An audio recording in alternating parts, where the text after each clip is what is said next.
to quickly just make a video on our itinerary on where we travelled.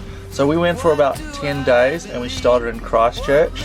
So I'll just show you the map here. I've just drawn on the map to show you where we stayed and how many nights where we stayed. But we flew into Christchurch and we spent the night at the airport, and then the next day we picked up our van at about 12 o'clock, and then we travelled all the way along the scenic route up to the mountains here, and we spent the night at Lake Tekpo.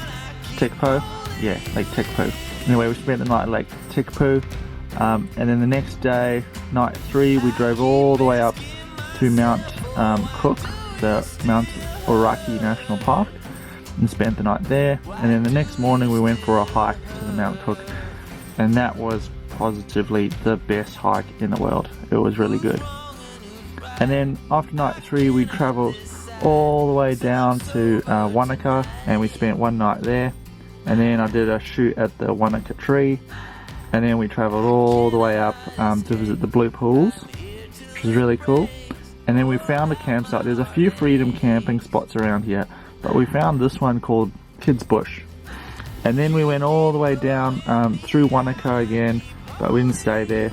And then night 6 and 7 we stayed in Queenstown for 2 nights to see the sights there.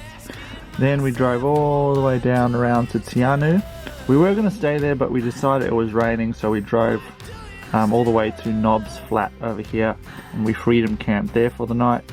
And then here we waited for the road to open and to get to Milford Sound, because it was closed that night. So you got to just watch that. In winter you got to watch it doesn't snow and close.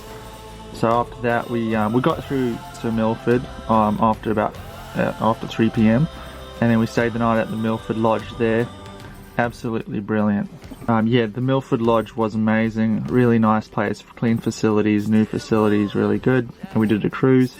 And then we drove all the way down back through Tianu and stayed a night 10 at Ngor. That was just sort of a stopover night. It was a lot of travelling. It took us about 3.5 hours to get to Gore. We stayed the night in Gore. That was just a sort of a stopover place.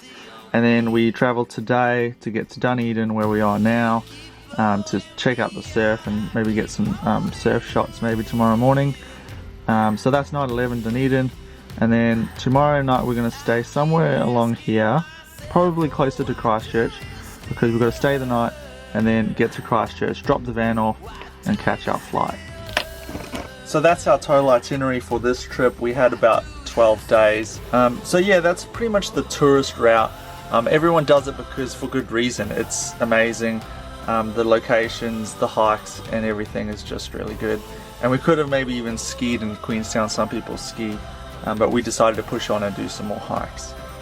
So that's our South Island itinerary.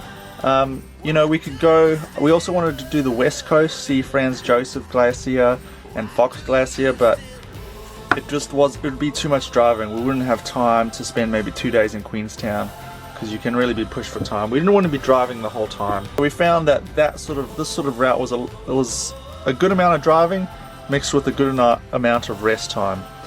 So anyway, I hope that helps you guys out if you're planning your own trip.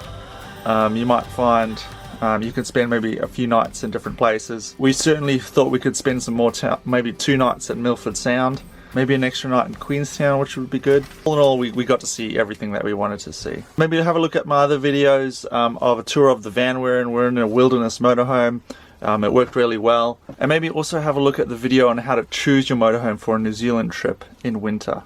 So those are the videos I've been making. Thanks for watching, and yeah, subscribe to the channel, and I'll see you next time. See ya.